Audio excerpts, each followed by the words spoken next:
Well, I'll tell you what, it's the 20th day of January 2005. The weather outside is frightful. Does that remind you of a song? It does. I'm not going to sing it. I won't I won't plague you with that. But I can tell you that we needed to find a warm house on a cold winter's day, and we did. We're here in Tremblay Avenue in Plattsburgh to talk with Vladimir Munk and Kitty, right? And Pepe, if he wants to speak later on. I think I've developed a language with him, because when he came in, I was talking about my dog Key, and I went, and he looked at me and he said, "Oh, really?" Yeah. So he knows the dog language. Well, we came here for a very good reason, because we like to interview interesting people, and these people are most fascinating. I could feel the warmth of this house the minute I walked inside, and it has nothing to do with the temperature. These are wonderful people. How are you? I am fine. How you doing, Kitty? Well, I had to go along. She's trying to hold the dog. She was so worried that that dog was going to jump on me. So what did I do? I jumped on the dog, because I love animals. I just wonder, with the cold weather outside and a warm house inside, if I can offer you something that in Czechoslovakia we always offer to the guests to warm them up. Unless you don't drink anything that contains alcohol, you should taste a little shot of slivovitz. I can't drink it if I can't pronounce it. Which is the national drink of our country. It's Is a it plum really? brandy. Oh, just maybe after this program is over, before I leave. You should try it before the program starts. You think that'll affect the way I do it, huh? I don't think that it would affect you in any way. Oh, it sounds wonderful. And what's it called again? Slivovitz. Wow. It's easy to pronounce it. Easy for you. Can I show you the bottle? I had to Yes, learn you can. You go get the bottle and show it to me. How long have you lived here in Tremblay Avenue, Kitty? Oh, how long, Vladio? I never know those things. We are in Plattsburgh for 36 years. And 36 years. 36. After 1 year we bought the house. Oh, well, you came here a little after I did, because I moved here in 1961, Oh, we have been here. and no, Yeah, this came 69. and you came in 1969. So That was when the Russians took over. Yeah. And I had enough of the Germans. I don't have to go through with the Russians again. Well, this is going to be one of the main topics of our conversation today, although when we interview people, we like to find out who they are, where they came from, what they've done in life. It just happens that your lives have been, They were very, very... oh my goodness, compared to... I was 10 when the war started for me, because we lived in the border region, and we had to get out of there. I mean, at that time I was 10 years old, and had to start all over again. So it's not the first time for me to change. Yeah, but it's difficult, because the culture is so different. I mean, Here, you mean? here, No, it's not very different. people are people, is that what you're telling me? Yeah, and you just adjust to whatever you have to. So maybe this isn't the only warm house in Plattsburgh? You think there might be other warm houses besides this one? Oh boy. So that's what it looks like, huh? I told you I couldn't pronounce it. Oh, yes, you could. Ah, Right. oh, look at that. Is it like vodka? Well, you want to smell it at least? Oh, here we go. He's going to put me right under the gun before we even get the program going. We're going to have to dial 911, and they'll come and take me away.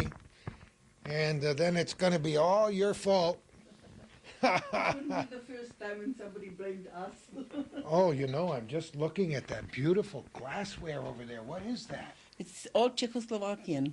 Every single one of them.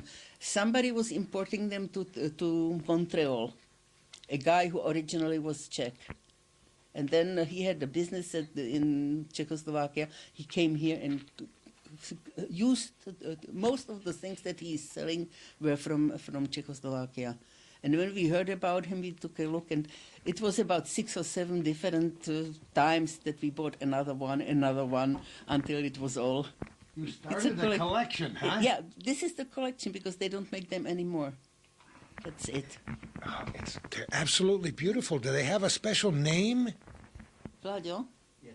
a special name for the For, glass? for that glassware, is it a special company or name? It's absolutely beautiful. It looks like the figures are etched into the glass, maybe by an acid process. I'm not sure. I'd have to do some research on it. I've never seen anything quite that beautiful in my life. We had a book on it and we gave it to Alice because they will probably be the ones who will inherit it, or when we will sell the house we have to give it up, so they will get That's it. beautiful. You Yes, have it's only one company in Bohemia that makes it.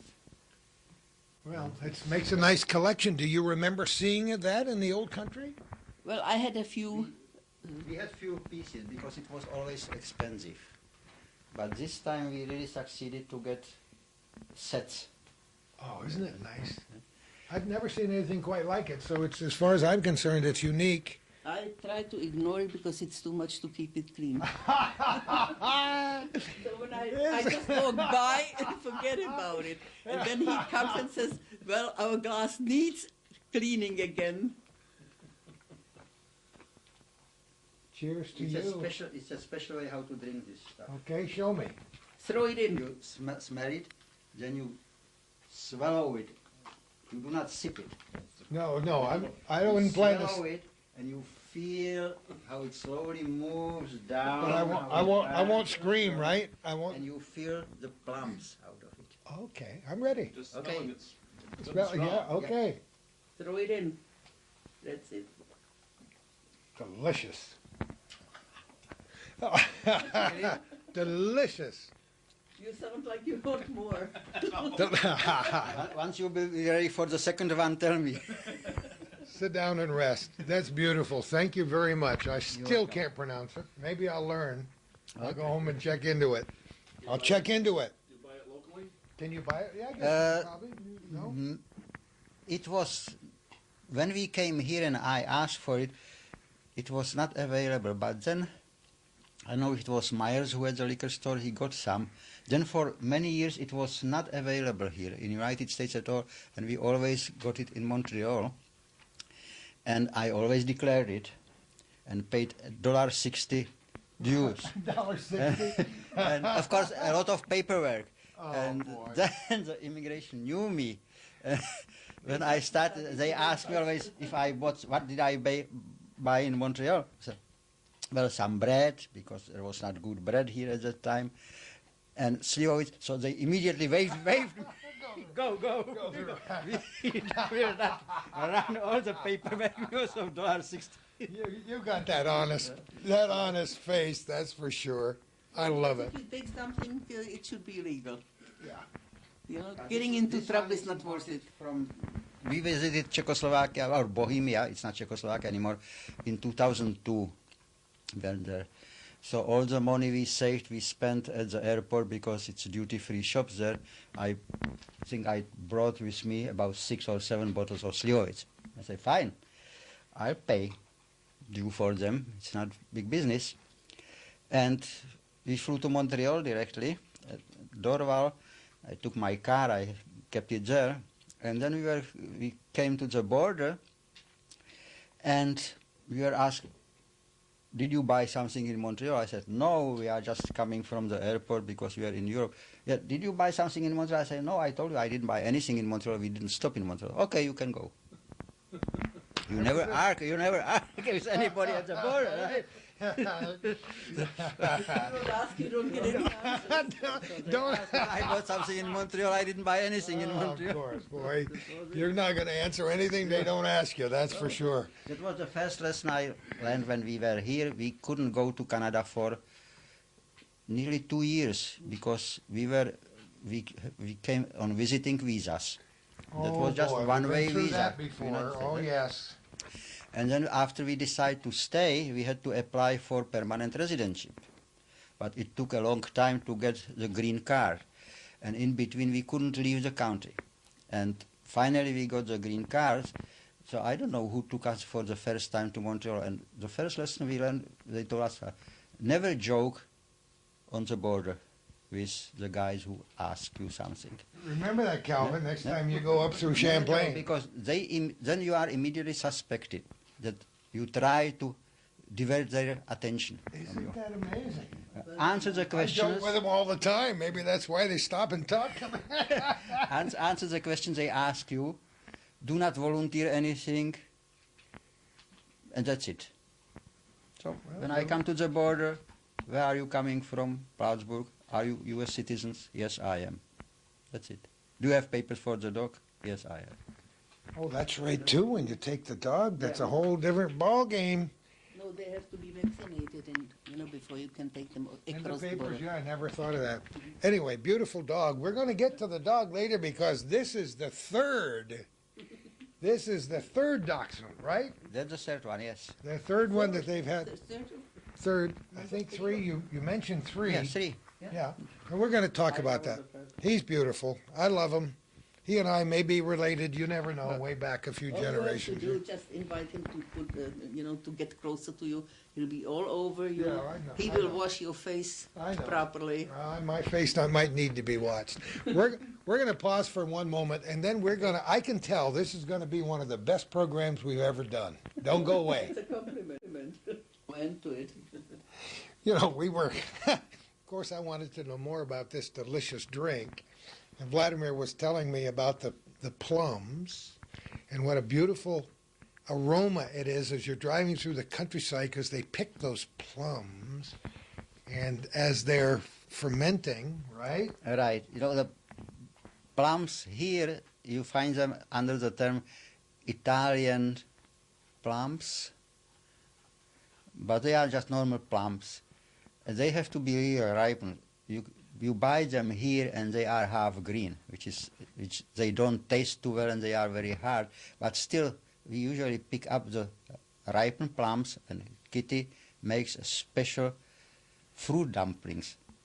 Ooh, That's another plum dumpling. another special meal that you I can might find. come here often, Yeah, but you have to wait until they arrive. Oh, okay. So anyway, Anyway, in the countryside, in the eastern part of former Czechoslovakia, and in Balkans, in Yugoslavia, they pick up the plums from the trees, put them in the barrels, let them add some water to them, let them there, and they start to ferment. And you can smell the aroma of fermenting plums as you drive through as the you country. drive through the countryside. So you actually can get drunk just It's not your breathing fault. deeply. I think I want to go with you next time you go. Of course, it's not the same as when you drink it, right? You haven't been there since 2002, right? 3 The years last ago? time we were there was 2002 in the fall. Now before we go any farther, we need a geography lesson here, because I didn't know what's happened to Czechoslovakia, the Czech Republic. Tell me what happened. Well, Czechoslovakia was a state created in 1918 after they broke down Austrian-Hungarian Empire, and they created a lot of small states out of it.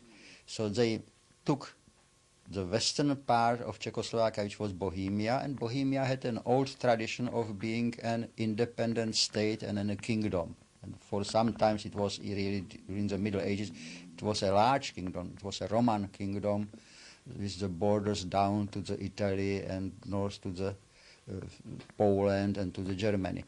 The eastern part, Slovakia, was created from parts of Poland and parts of Hungary, inhabited with people, with Slavs, Slovaks. So two nations that had similar languages, Slovak and Czech, formed a new state called Czechoslovakia. The languages were not the same, but they were very similar. Czechs could understand Slovaks, Slovaks could understand Czechs. But the relationship between these two was sometimes a little bit difficult.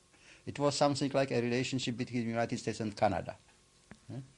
Slovaks were mainly agriculture country and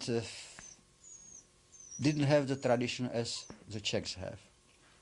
The Slovaks always felt that they are somehow less qualified and subordinated to the Czech people, which was not true, but the feeling is what counts. They lived together for 20 years when the Germans decided to occupy Czechoslovakia after the Munich agreement, when they took the border region of the western part of Czechoslovakia where the minority of German lived, the Slovaks decided to separate from the Czechoslovakia and to create an independent state, a Slovak state. So the Germans practically occupied only the western part of Czechoslovakia, the Bohemia, and created the protectorate from Bohemia. Slovaks finally were so-called independent. Of course, they were a vassal German state, Nazi state. The president of Slovakia and the prime minister of Slovakia, who were actually priests, supported Hitler. The Slovak army volunteered to join the German army in the fight against Soviet Union, and they accepted all the Nazis' policies. After the war, the Slovaks and the Czechs were again reunited in Czechoslovakia. But the Slovaks get the feeling of independent state. So it was not Czechoslovakia, it was Czech-Slovakia. Then it was Czech and Slovak Republic. And finally, the Czech. So the point was, that there was more and more administration because it was Czech government, Slovak government, and the federal Czech and Slovak government. Now, the small country like Czechoslovakia with altogether about 15 million people, couldn't support thousands and thousands of bureaucrats who didn't do anything. I remember one joke in the after the war Czechoslovakia, when a Slovak who lives in Prague meets a friend, and the friend asks, "What are you doing here?" "Well, I am in the government here." "Well, what are you doing in the government?" "Well, I am a Slovak there." Right? See? So finally they decided peacefully to separate and create two independent states, Czech Republic and Slovakia, which I think is the best. It's definitely better than to fight when the minority or when part of the nation want to be independent. They are independent now.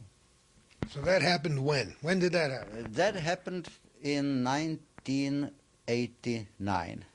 So you had already been here for 20 years when that happened. Yes, Yeah. because we left. Now, after the war, of course, the communists liberated Czechoslovakia or Slovakia and Bohemia. The Soviet Union liberated them. Immediately after the war, there was still democracy. But there was a very strong communist party created. A lot of people supported Soviet Union and believed Soviets liberated us, and Soviet never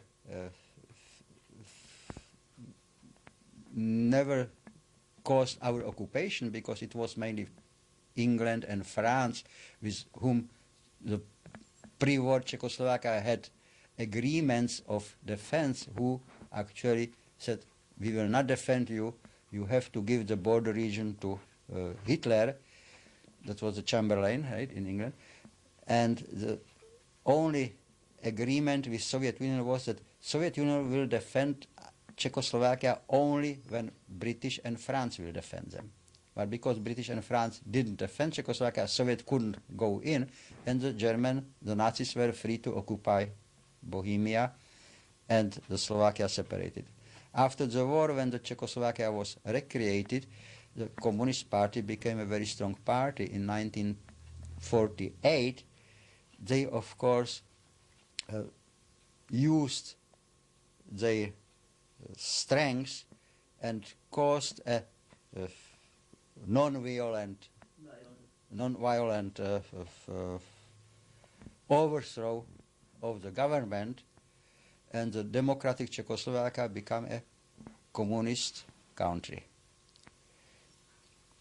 People slowly started to dislike Soviet Union. It was mainly that the communists started to push everything Soviet through the throats of Czech people. To tell you the truth, for a long time I believed that yes, the Soviets are really something we have to follow, and they are better than we are, and everything is better in Soviet Union. First of all, we didn't have any contacts and any information from the West.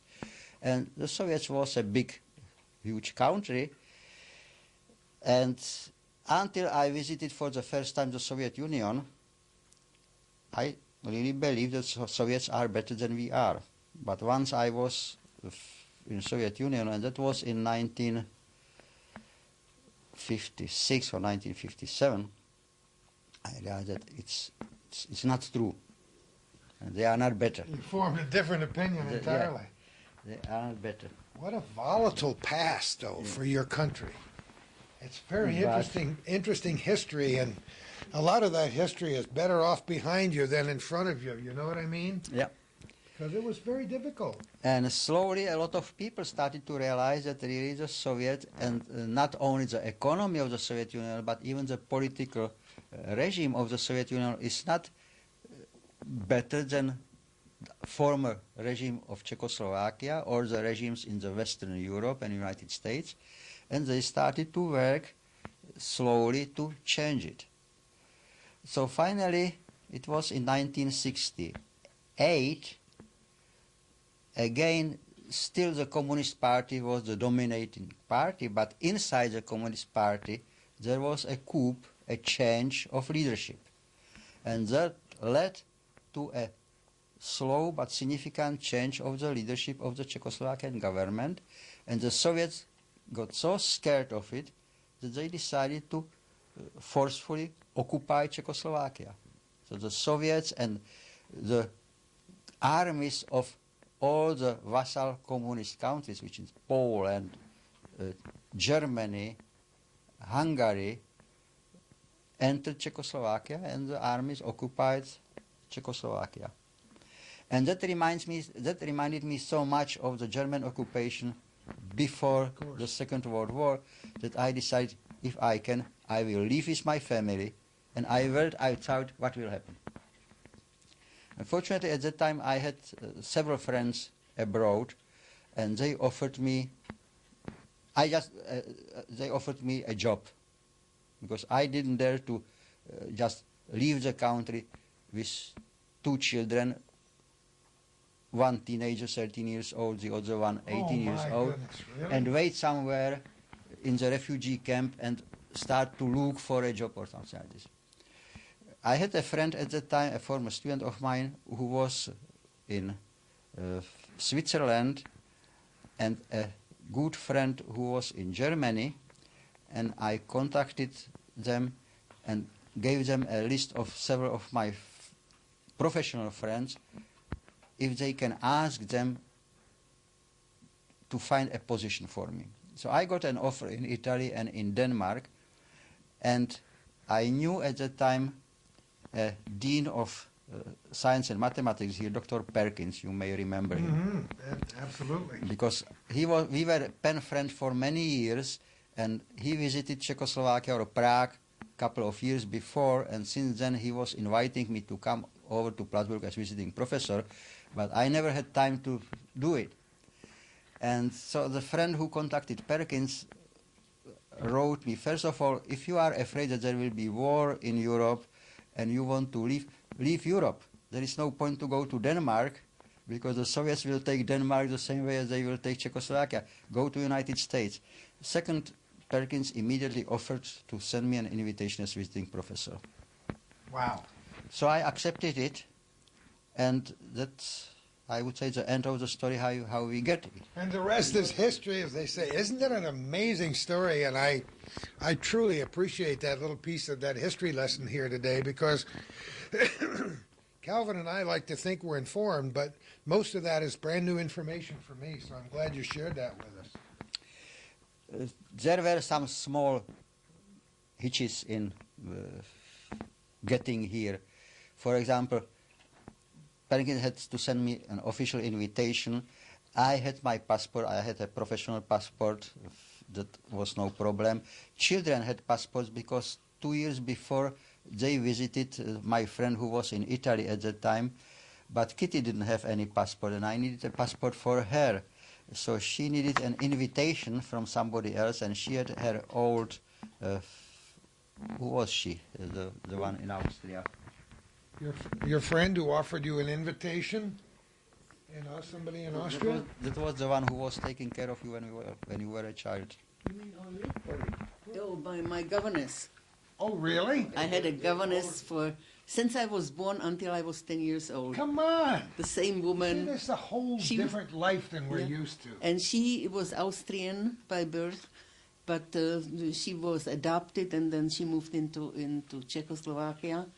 And my parents hired her when I got home from the hospital, when I was born. And we actually was in touch even when, we left until the day she died. She's an that old lady. beautiful? Isn't that wonderful? And she was more like a mother to me Oh, because sure, of course. I really believe that she's the one who I can turn to whenever I needed someone. She was perfect. She didn't speak a word of Czech. She was, talking only in well, it's an Austrian. It is German, but kind of transferred into something more. And my kids didn't speak her language, but she came to visit. They loved her. They felt like the kids really felt like she's part of the family, and they never spoke her language, and she never learned Czech. Isn't that And amazing? it really worked for them, and we were in touch until the time when she was old and died. That's a beautiful story. And as a She was child, she was more like a mother to me than my own mother. yeah. It happens in families sometimes. And you probably learned to speak her language fluently, or at least No, under. I knew the language because I was born in the border region, which means we spoke two languages, and it only differed in what school you went into. So for my first year, it was nothing but German. So I already knew the German from her, of course, and after. Well, actually, the last year that we were there, I was sent to a Czech school where I learned Czech. In Czechoslovakia, you have to learn Czech. There's no way out. But at that time, I was 10 years old. So, well, I don't know how to kind of connect it to our life, but she really was an influence. That's wonderful to say that, because there are people besides our own parents who had a huge influence on our life. For me, it was teachers. I didn't know my parents as well as I knew her, and it worked that Think way. about it. Think about it. Governesses are for, right? That's what the governesses are for. But they're true. But she really was part But she was a special.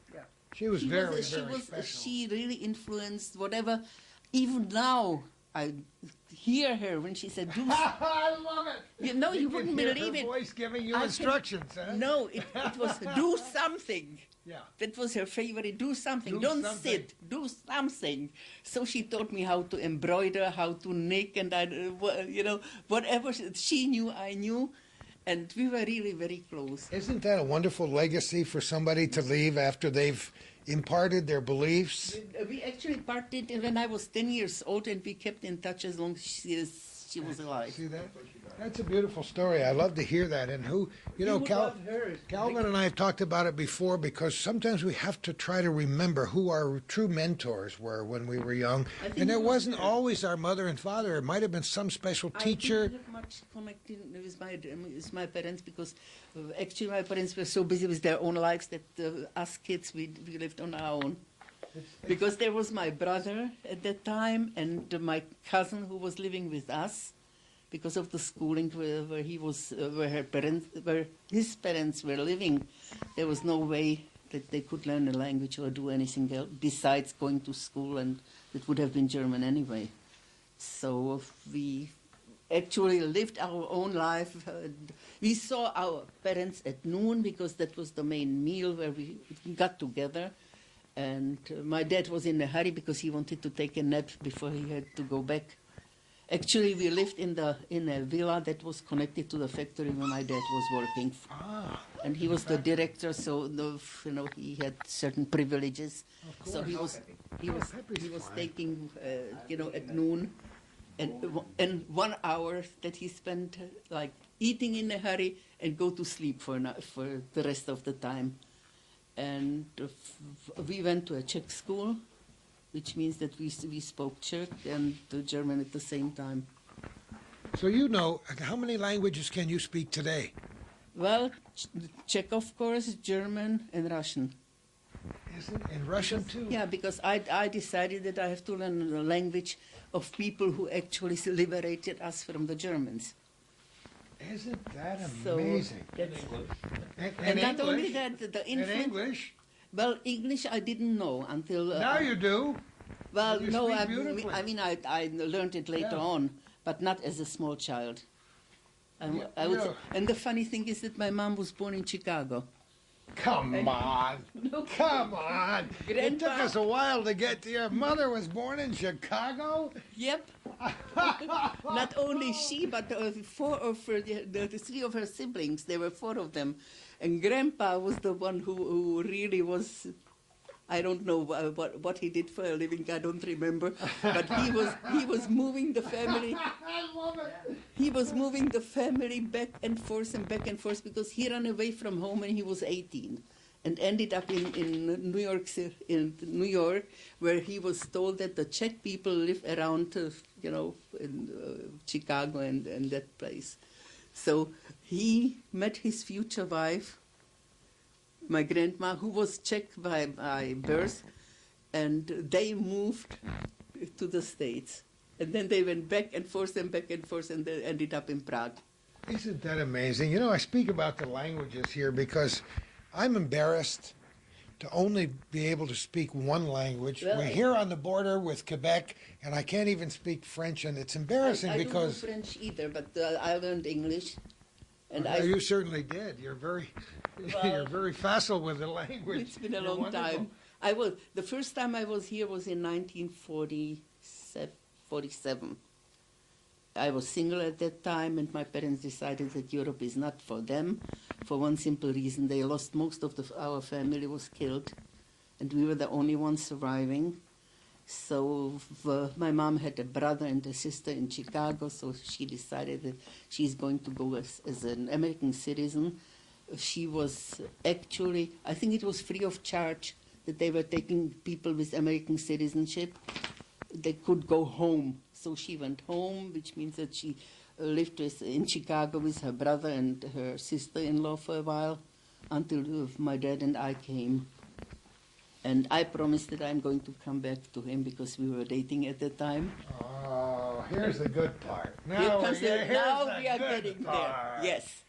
Well, as soon as my dad passed away, I was very close to my dad, but not to my mom, because my mom was completely. My brother was for her a way to live, and when he didn't return from, we actually ended up in a concentration camp. So my mom was the one who got the first one who got home to Chicago, and my dad and I followed. And then when I was of age, my dad passed away. I was closer to him, and my mom decided that she's going to stay in Chicago. So I had to save enough money to pay my way back. Came back to Prague again after, almost 3 years. 3 years of first it was Asbury Park, New Jersey, where my father... Oh, my goodness. Asbury Park, of all places? Yes, because my uncle was there. Oh. My father's older brother lived there in Asbury Park. So I was there for a while, and then my parents got a job to run one of those homes for people who suffered during the war in Czechoslovakia. So they, were kind of protecting them. And they had this so-called council house. And it was not permanent, but it was, just when somebody came and had no place to go, they put them into these homes, and my parents were running it for a while. And then my dad passed away. My mom decided she's going to go back to Chicago, which is I was of age. I had enough money saved, so I went back and we married. Her sister and her brother lived in Chicago. Yeah, That's the reason why she went back to Chicago. Isn't that, what a My story. uncle and my aunt lived in Chicago, so we had somebody to stay with. And But how did you two first meet? I need this side of the story here. When did we meet? I don't remember exactly the date, but it was in a concentration camp in Theresienstadt. Was it really? I was in concentration camp since December 42, You came in and February. Kitty and her family came in February 43. And of course I had a girlfriend before we got to concentration camp, but she was sent very soon with a transport to the east. I don't know if it was to Auschwitz or to some other concentration camp. The whole family perished there. Oh, And I think that for a short time I started to date the friend of my former girlfriend, but then she was sent again with another transport to the east. And somehow I met Through your, through Eva, if you remember. so that was okay. So that was the girl I was dating a little bit, and then I She started was to. in the same working group as I. So then I started to date Kitty when I lost the second girlfriend. Kitty was at that time how old? 15. 15. Just about. And he's 3 years older than I. So that's how we met. How can you date in a concentration camp? Well, you don't go anywhere. you because don't you're- go anywhere. You certainly Yeah. go, But there, can't go to there the was a movies. certain way of you worked, but you had about an hour or so before yeah. lights out in the We winter were time. till 5 or 6 in the evening, and the curfew was at 8 in the evening. But so there was a 2 hours time period when you didn't were have to work. permitted to be out of the barracks, and you walked on the main street back and forth the same way as people in the small villages or small towns walk. The young people were free to walk there, and they were talking, and they met each other. So that was the way how we were dating. And of course the Theresienstadt was a special place where there was a very full cultural life. There were lectures, there were theaters, there were recitation circles there. So we often went for one or the other of these performances together. So this was a far different kind of concentration camp than Well, Auschwitz, for example. actually, you were fed the same way, which means very little. Yeah. You had to work, regardless of what you did in the previous life. There was no schooling because you had to work. At the time you were, I think it was 13, that you had to work. And they would tell you what to do and where to do it. And so I had quite a collection because I moved around. Oh, It was Terezin, or German call it Theresienstadt, Czechs call it Terezin. It was a small town, some 60 miles northwest from Prague, in the border region of Bohemia, and it was a fortress built by Joseph II in the 17th century. So it was a fortress which is, it was closed, and the Germans decided to take it to move all the Czech inhabitants away from the city. There was a lot of military barracks there, and use it as a ghetto or assembly place for all the Jews from Bohemia, which was about 80,000 Jews, and then some Jews from Germany and from Austria, before they will move them to the camps in the east, which were mainly, not at the time when they started, but later on they were extermination camps. So out of the small town that normally kept about 6,000 people, they created a ghetto concentration camp with some 50,000 people. wow. No kidding. So You were the watched barracks, like that. Oh, the my. houses, everything was full, overcrowded with people. There was no privacy there. In this room, there would be some 20 people. They were three The room tiers is- and beds. This is a relatively small Yeah, room. Yeah. there were 3 tiers beds all around, and probably small table in the middle. That was it. Now you were 18. She was I was 15. yeah. I want to know what your, go back in time and tell me what your feelings were. When they moved you there, was there fear? Or did you have a feeling that you could survive this? Or what was your feeling when they moved you there? When you are 18, it's the main feeling is an adventure. See that? It's an adventure. It's something. Yeah. Not for me, looking No, back on it. no, I wouldn't go back now. But it But was when an you are adventure. 15, when you are 15, when you are 18, everything is an adventure. I didn't know. Did you have a political mind back then? Were you thinking I in don't terms think of so. politics? No, no, I don't think so.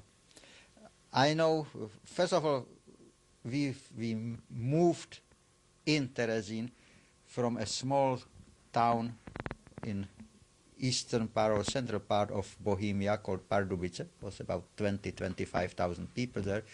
And we were totally ostracized there at that time because all the anti-Jewish laws separated the Jews from all the other inhabitants. Not only that we have to wear the Star of David, people were not permitted to talk with us, but we couldn't go through certain places. We couldn't go through squares, we couldn't go through the parks, we couldn't go to the movies. We were limited with our shoppings for 1 or 2 hours a day. So to a certain point it was a relief to get out of this in a place where you can do everything. Is it how it's hard for us. We can't understand that. There's no way we can possibly I understand was it. 15 at that time, and it was, for me, it was a relief because we lived in a place where there are no Jews, which means we had nobody to talk to. We had absolutely no contact with anyone. So coming to a camp where nobody but ours was a certain relief, you know. So it's a different way from his life. What a perspective. Yeah. Unbelievable. So we knew when we are going because the Nazis and the Czech government just prepared an organized plan and they liquidated one region of the country after the other, right, or made it Jew-free, moved everybody to the camp. Of course, what we didn't know and what we realized very soon after we came is that it was a transient camp, that not too many survived there because they were sending somewhere else. No one knew where they were sending and no one knew what happened to them because there were no correspondence, no reports, no news from them. Once You they didn't were, learn that until much later then. we practically learned it only after the war or when we got there. We were lucky. Kitty was lucky because her mother was American born and that protected her and her family from being sent to the east. That So was to the reason. with the exception of your brother. With your exception of your brother. But your father, you and your mother were protected. You were privileged that you stayed in Theresienstadt until the end of the war. And I was protected and my mother was protected, which I learned very late, some couple of years ago only, because my father, I didn't know what my father was doing. I knew that he was doing some administrative work in the government of the ghetto, but I didn't know that he was one in a central underground cell that organized. Oh, no kidding. Yeah. I learned it only in 1998 or 1999. Huh? Isn't that amazing? No and- idea until now. And somehow we started to feel very safe when people were called to another transport because the transport were sent in a certain periods of time and the pink slips were distributed to individual people and they had to be assembled in a certain place and shipped in 2 days to the east. But somehow this always missed us. So most of our friends who went to Terezin with us in December 42 from Pardubice and from the surrounding area disappeared. And we were there through 43, we were there through 44, and only in October 44 the Nazis decided to liquidate practically the ghetto by sending in 1 month 20,000 labor capable, which means healthy and strong people, to the east, to Auschwitz. And out of this 20,000, probably 2,000 survived. This was so-called liquidation transport. And only after the war we learned that this was done because they were afraid that there will maybe some uprising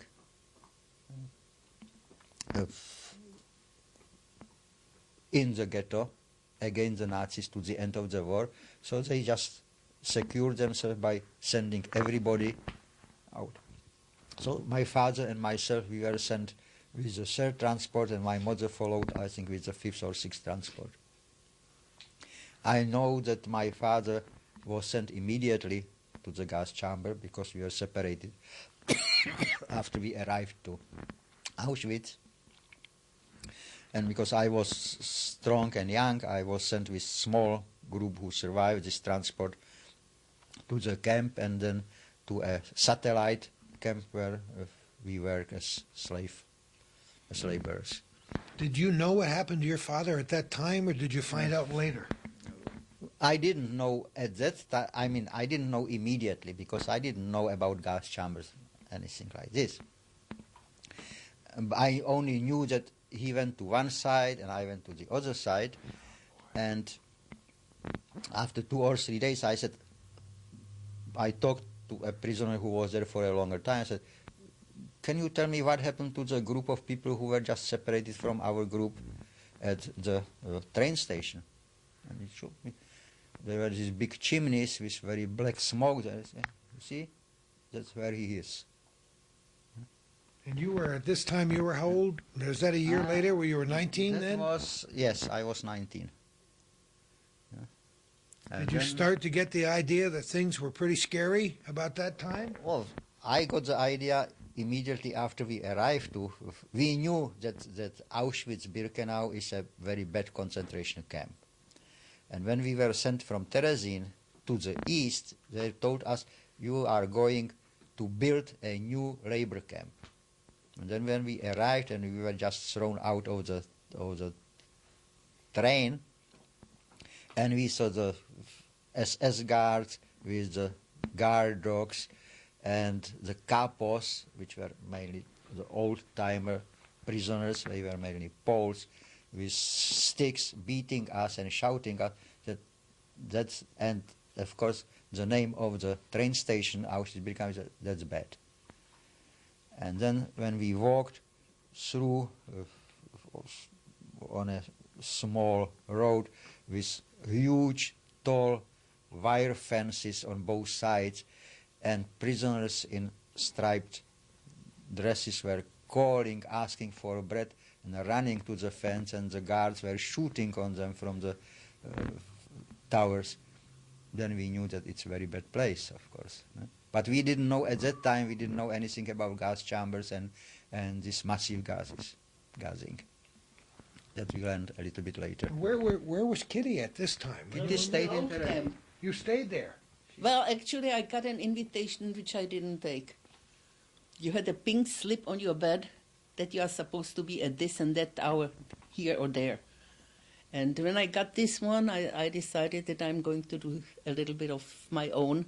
So I moved into the place of a girl who already left. And I got away with it in all this commotion. I got away with it. And I thought if they want... there was watching over her. I know, it was just that I decided I'm not going to obey because... she decided she wasn't going to obey. Well, Is she still that way? I mean, trouble twice because we got caught after hours. Yeah, she doesn't even know. Whenever she's supposed to do something, I get away from it. So you stayed there? I stayed there until the Russians liberated us. And you had no contact for how long after that? Well, in between the time he left and... that was October 44. I was liberated in, actually it's 2 days, in January 21st, 1945. Tomorrow it will be. Isn't that, and we're recording this on the 20th day of January, so that will be 60 years from 60. That will be an anniversary tomorrow. Had you thought about that until Calvin just said that? It's, 60 years tomorrow? It's actually the liberation time of Auschwitz now. Yeah. Yeah. Oh, And, my. We were not in Auschwitz at that time, but we were about 30 miles away from Auschwitz, because the Auschwitz was the central camp, and then there was a lot of satellite camps. camps.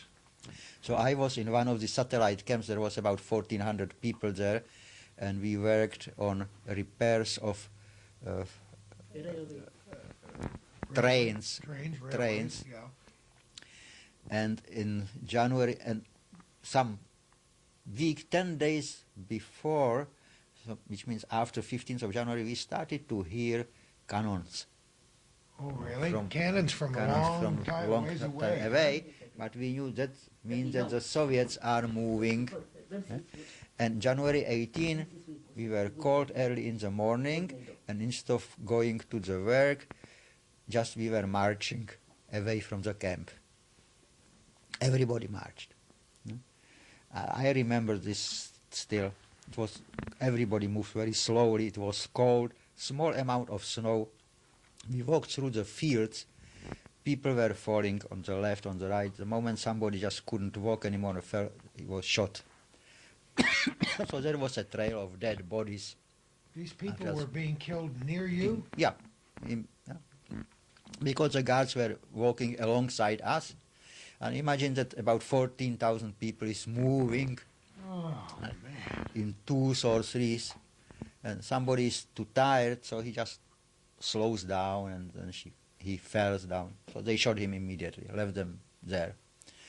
And in the front of this long train of us, some prisoners were pushing carts with the belongings of the guards.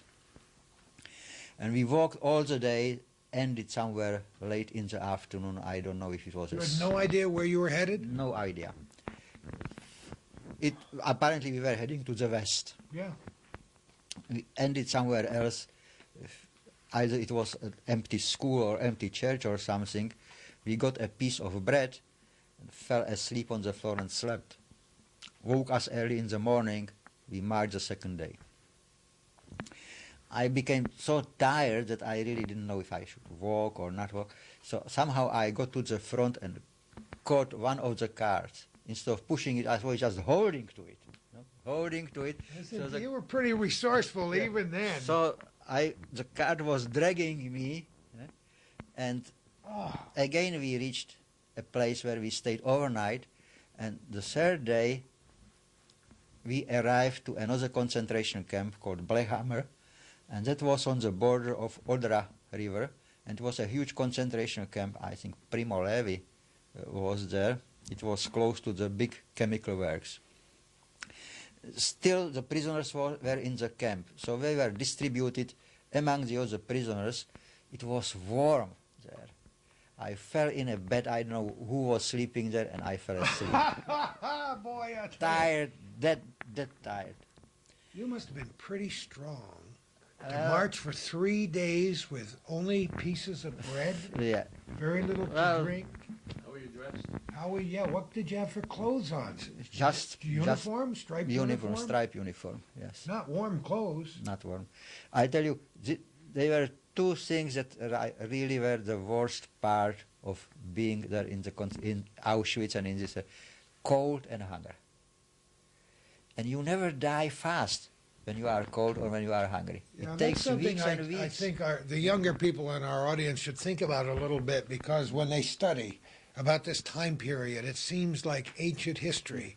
I remember I swear, this is real. When I survive, or if I survive at the time, I'll never go skiing or skating again. Never. So cold, so cold. Yeah. Now, you must have lost friends along that march, people that you had become familiar with, people that you had talked to. Did you make friends? No, you didn't make too many friends, because you worked 10 or more hours a day. So you work in a group of, I work in a group of 4 or 5 people, but they were all older than I was. And you didn't have time to talk, to communicate when you worked, because you were always supervised by the Nazis, by the guards were moving among you, and the capos were walking there. So you did what you have to. The head of our group was a young guy. He was a Hungarian. He was pretty nice, and but it was mainly just what I have to do and how I have to do it.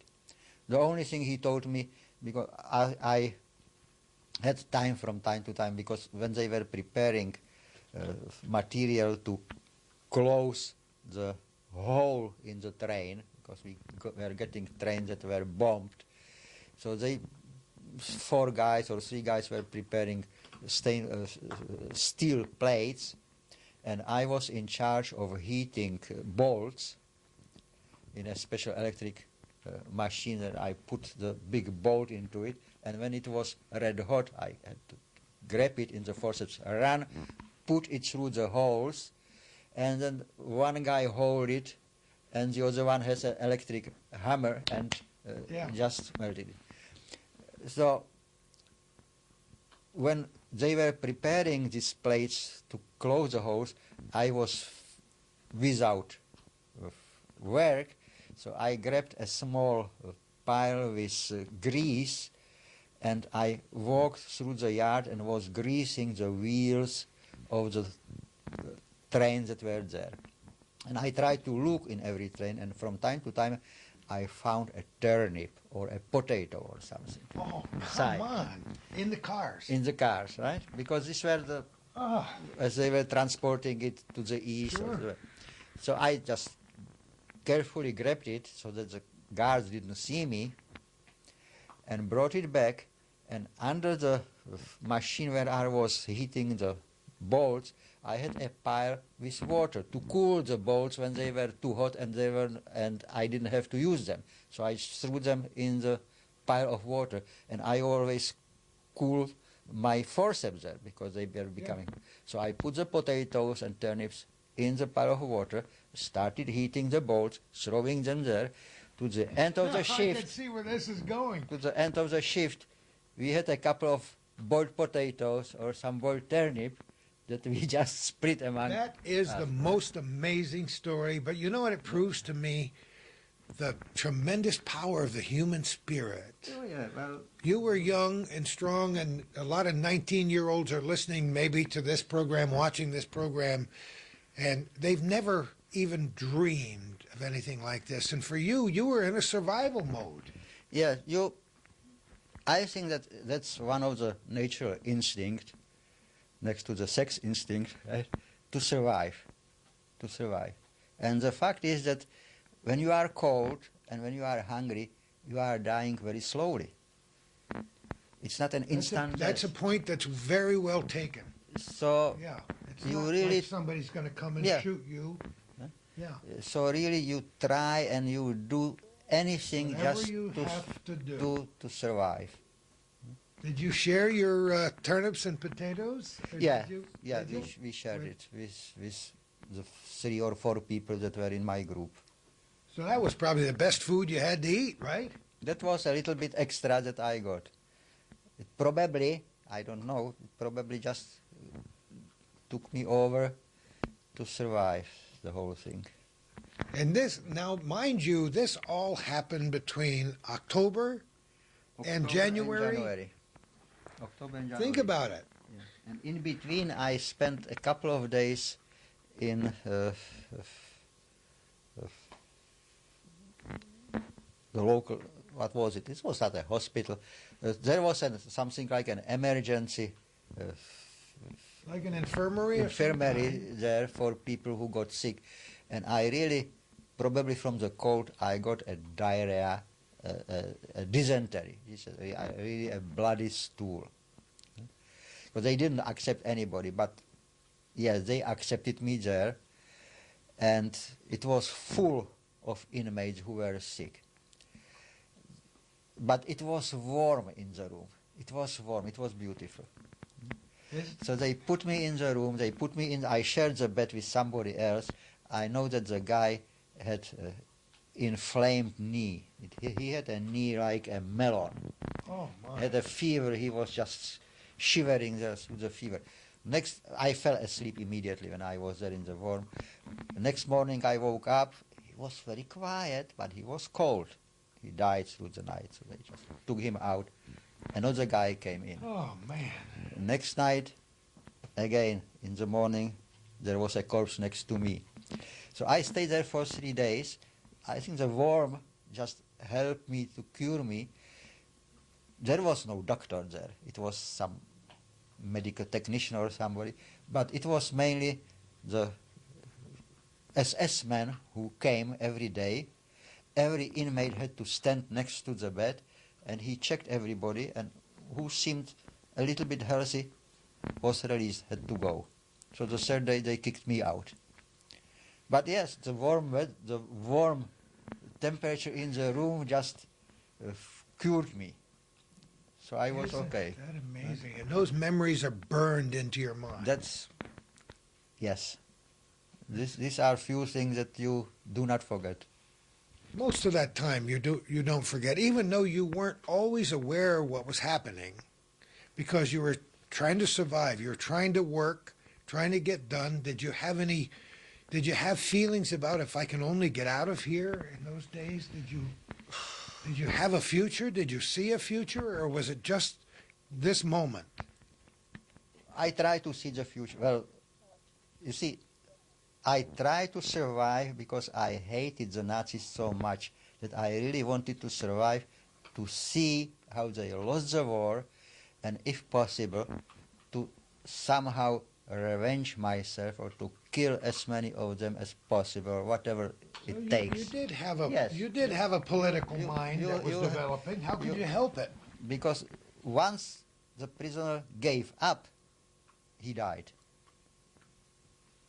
So you have to have something to live for. Huh?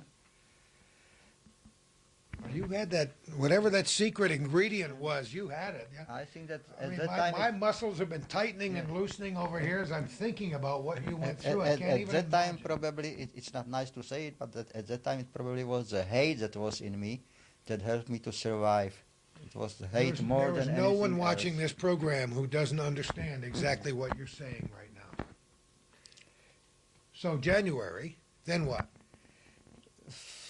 Well, after 3 days, and when we reached this Blechhammer concentration camp, the next day, the guards started to go through all the rooms in the aim and were just collecting and assembling the inmates, and the weakest inmates were left behind.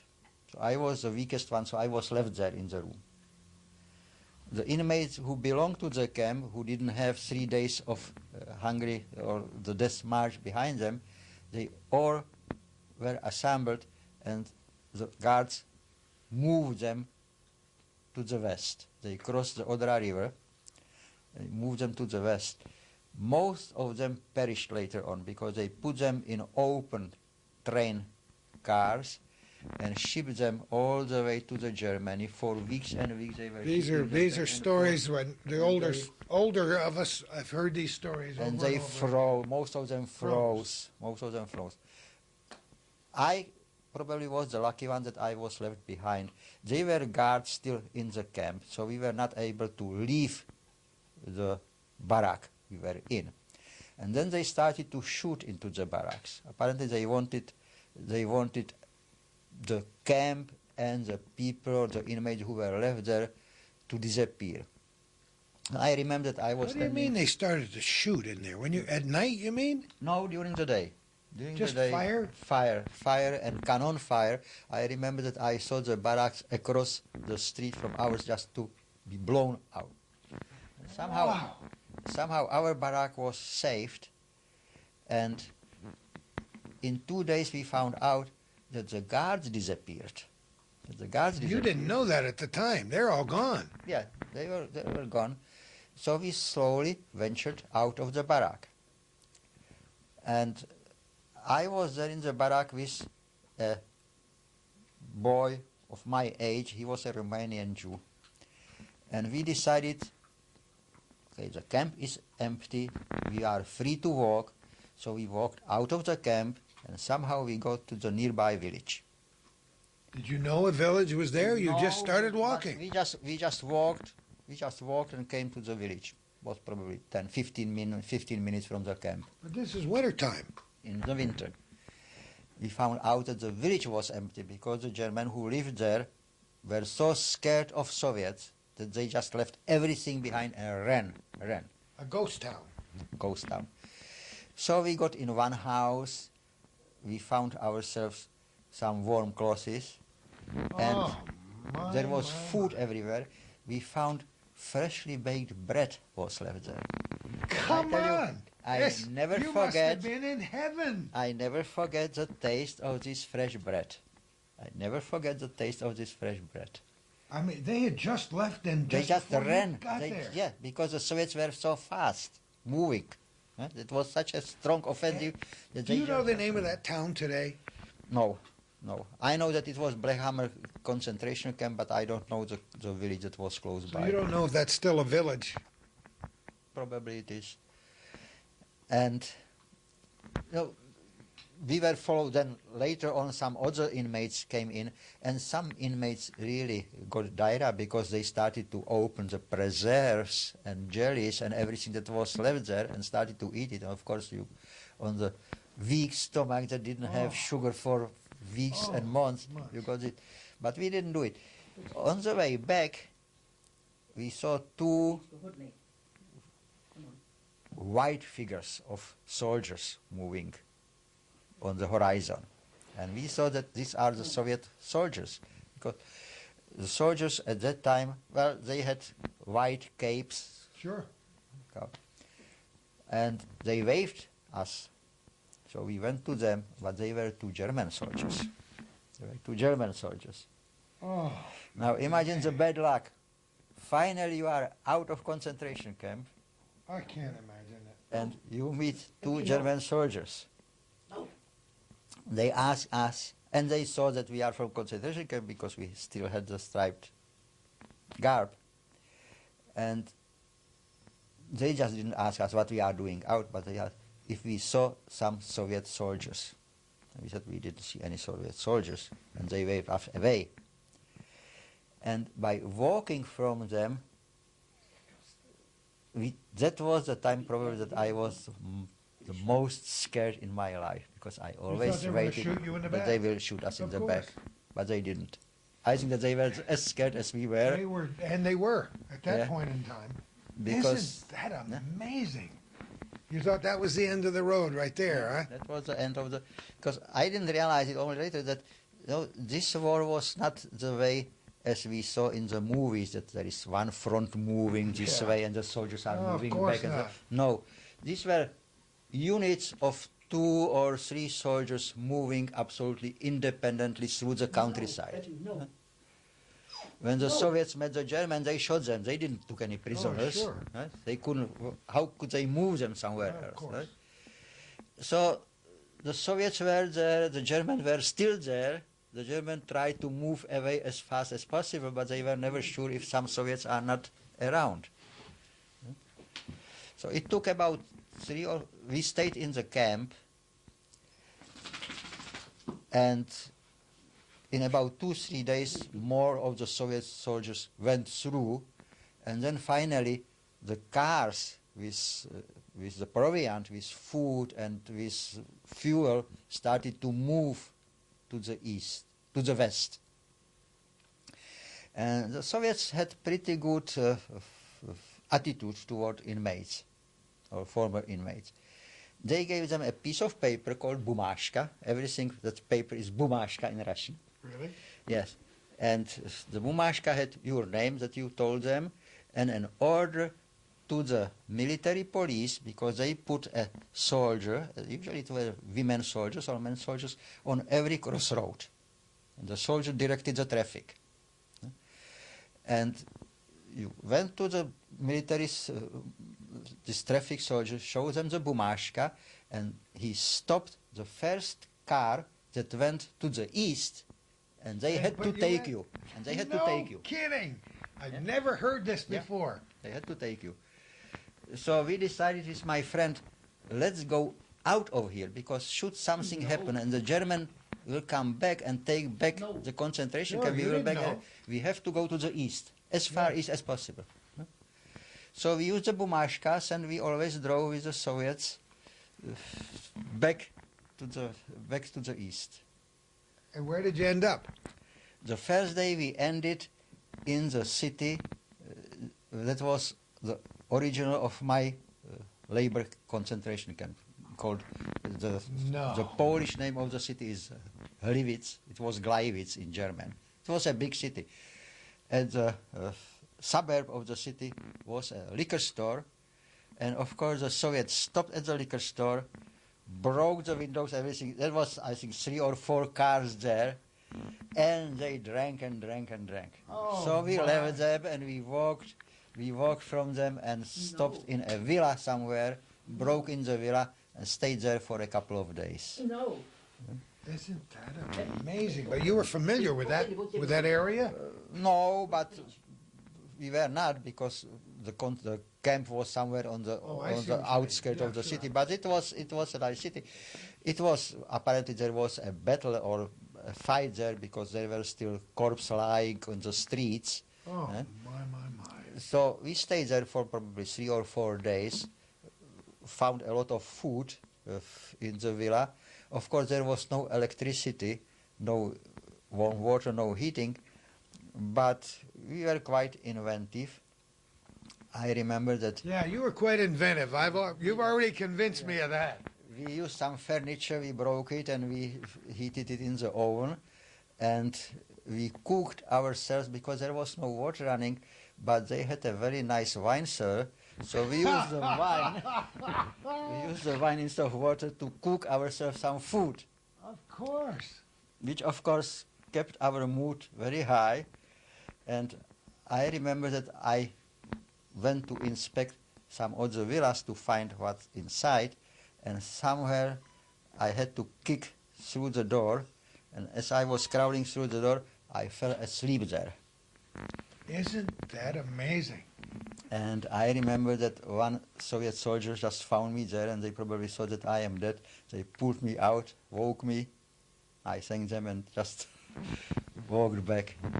Wow. But from there, we again used our bumashkas, and we moved farther east, and we ended in Katowice, which is a big Polish city.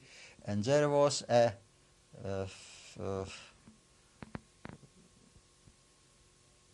camp there organized by the Soviets for former inmates who were coming from all the satellites camps together. We stayed there. It was Katowice or Sosnowice. It was Sosnowice, which is close to Katowice.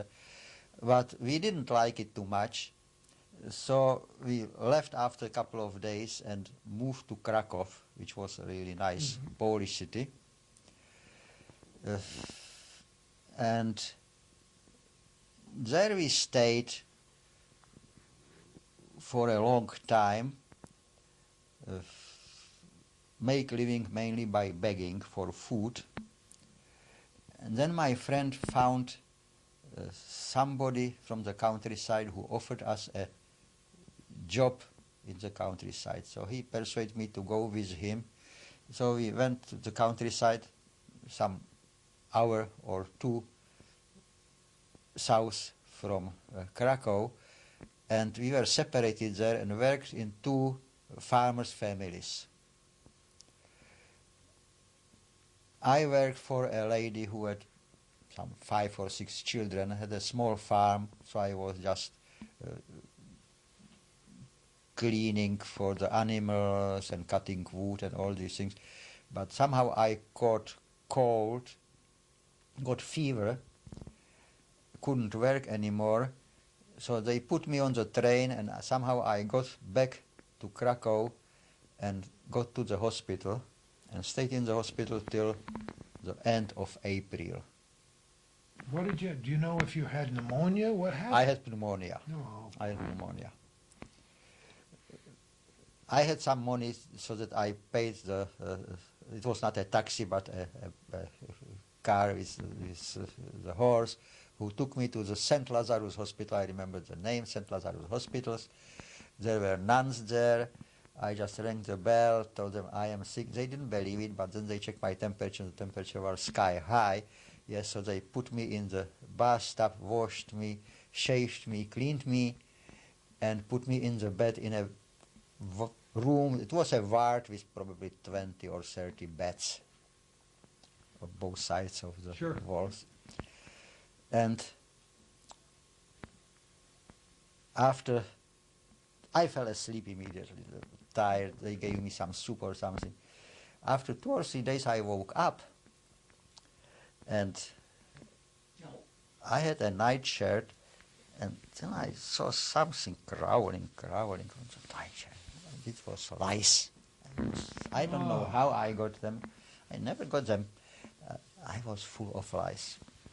So I started to kill them. You just press the lice between the nails and it just breaks. Killing the lice. The other guys were watching me. Of course, they didn't see that I am killing lice. They thought that I am praying the rosary. Maybe. I get the picture now. So the next thing, a priest is sitting next to my bed.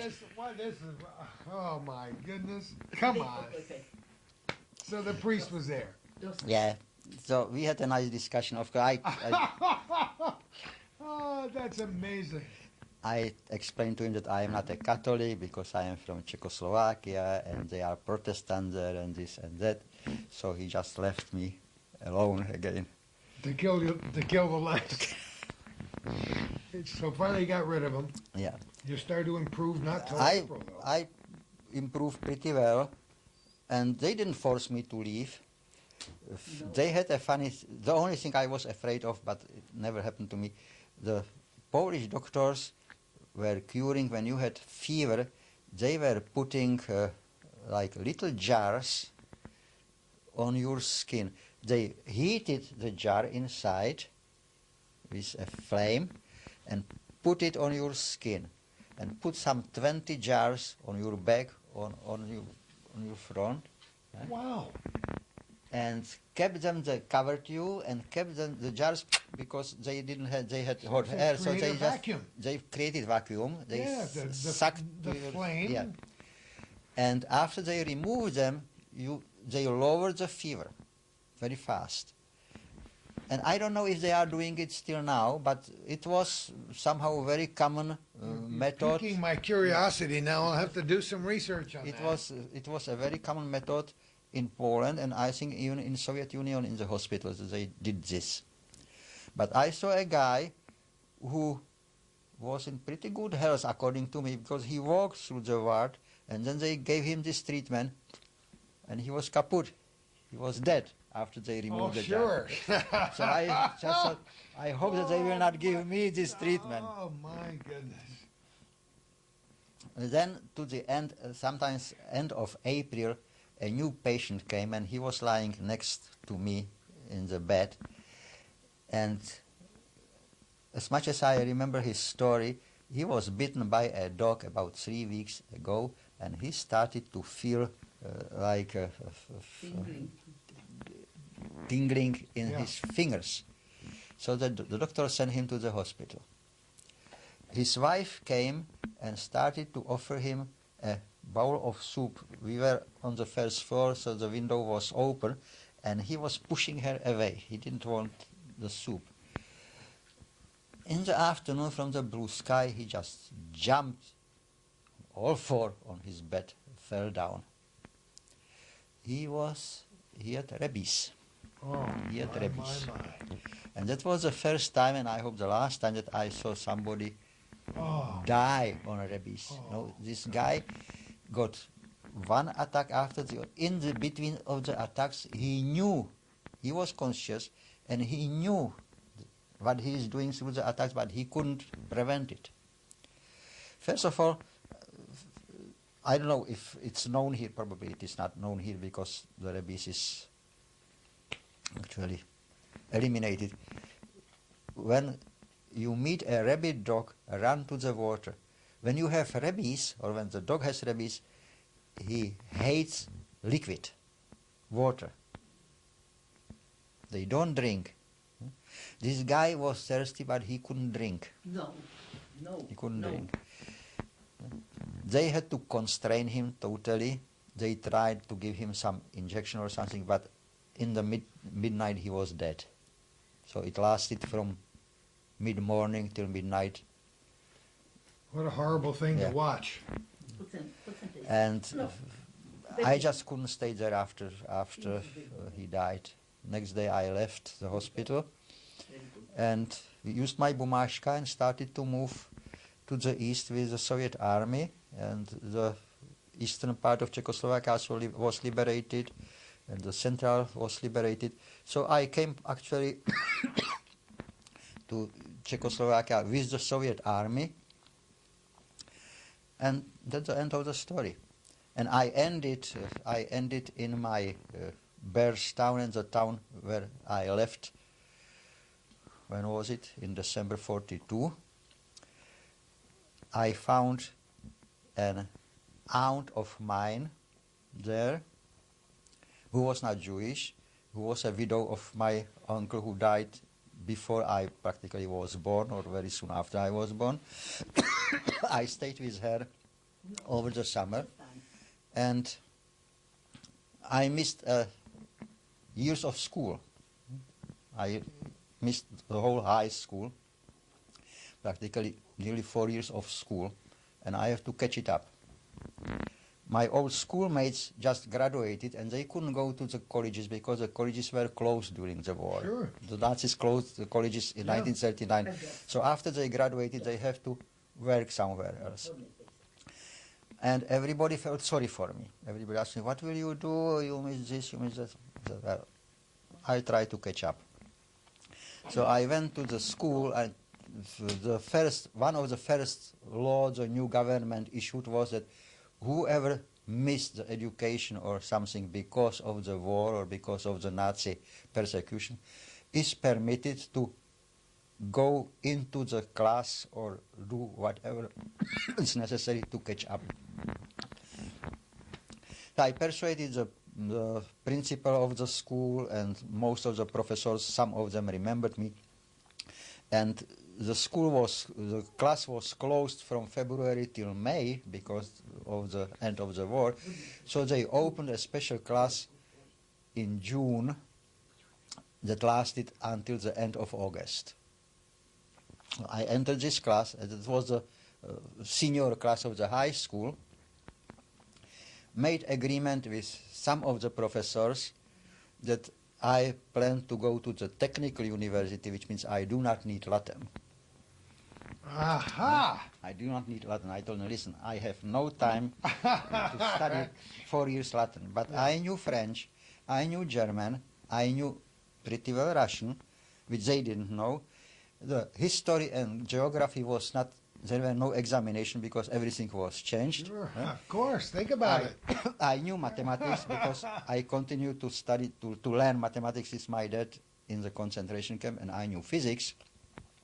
So the only other thing that I missed was the Czech literature, because I was 15 when I left the school, and now I was 19, and most of the literature you study in the high school. So these were the two subjects that I had to make some arrangement with the professors to get D or C, and the other I took the exams, and I just graduated practically at the same time as all the others, or a year later than the others, but we started the university at the same time. Because you went to school during the summer. Yes. Isn't Because I need that the paper. amazing? Well, you must have had a tremendous thirst for knowledge. Yeah, so And that wasn't... to a certain point it helped me somehow to see the future and to not to forget, but to put in the back of my mind all the history, because they were people who came and they were always reminiscing what they lived through and what they survived, and they actually, they got half crazy from this. Right? And couldn't well, you can adjust. understand now. Yeah, I mean, yeah. you know. They couldn't adjust to the new life. And I just didn't have time to think about I lost my parents and I lost my relatives and I lost this and I lost that. I have to do this, I have to do this, I have to catch up, I have to be the same as all the others. You had and you have some very special qualities, and you must appreciate that now because you've given us a story here today that's the likes of which I've never heard before, and I've heard many stories. So you had some pretty good quality. You had pretty good genes, I think, don't you? Huh? When you look back on it, you say, how did I do that? I would say How did I know what to do? How did I know to crawl in there? And how, you know. At my age now, I say it's the genes and the Slivovitz. You think so? Yeah. Maybe that's exactly what it is. So, okay, that was all finished. You finally went to the university. Yeah. Well, Right there, right? The university was right there? University was in the Prague. No, I moved then. So I got my graduation papers end of August, and then I moved to Prague. I lived with my aunt there, who was married to a German who never divorced her. So I stayed with her, and I met Kitty there. I met Kitty before because I went to visit my aunt in Prague even when I stayed in Pardubice, and we had an agreement with Kitty that when I will survive and she will survive, we both will contact my aunt because we knew that my Isn't aunt that will... amazing? So you had a plan. Yeah. planned So it. when Well, maybe that's what helped you to get through, huh? So when I came to my aunt in Prague, sometimes in June or July, she told me, well, Kitty was here and she lives here, and she gave me her address. So I went over there and we... Did you really think you'd ever see him again? I knew I'm going to see him because I knew him. You knew There's he nothing was that one would- tough absolutely guy, nothing huh? that would keep him from surviving. Isn't that, to me, I this is didn't true. even think that something happened to him. Isn't that something? So there was a plan, and you did get Oh. back together, and Yeah. there was a magic, and So then we started dating in real. Right? And I was in Prague. I attended the technical university in Prague, and Kitty took some classes in Russian and English in a language institute. Because they, at that time, they decided that they will move to United States. Her mother moved. The only relatives that we had were actually in the States. in Chicago. Well, most of them in Chicago, but one in Asbury Park. Yeah, in Asbury Park. Yeah, that's amazing because I had relatives in Asbury Park too. So then what? Well, then you finish. Well, I studied for 4.5 years to get my master degree in chemical engineering, and in between Kitty returned just a couple of months before I got the degree. We got married, and then I decided to go to graduate school, actually to stay at the same university as a graduate student, to get my PhD Oh. in biochemistry and microbiology. So in 1953 I got my PhD, and by that time we had a child, the older one, and I would say that's the end of the story. Then I changed some job. There have been so many ends of so many stories. That's the beginning of another part of your life, right?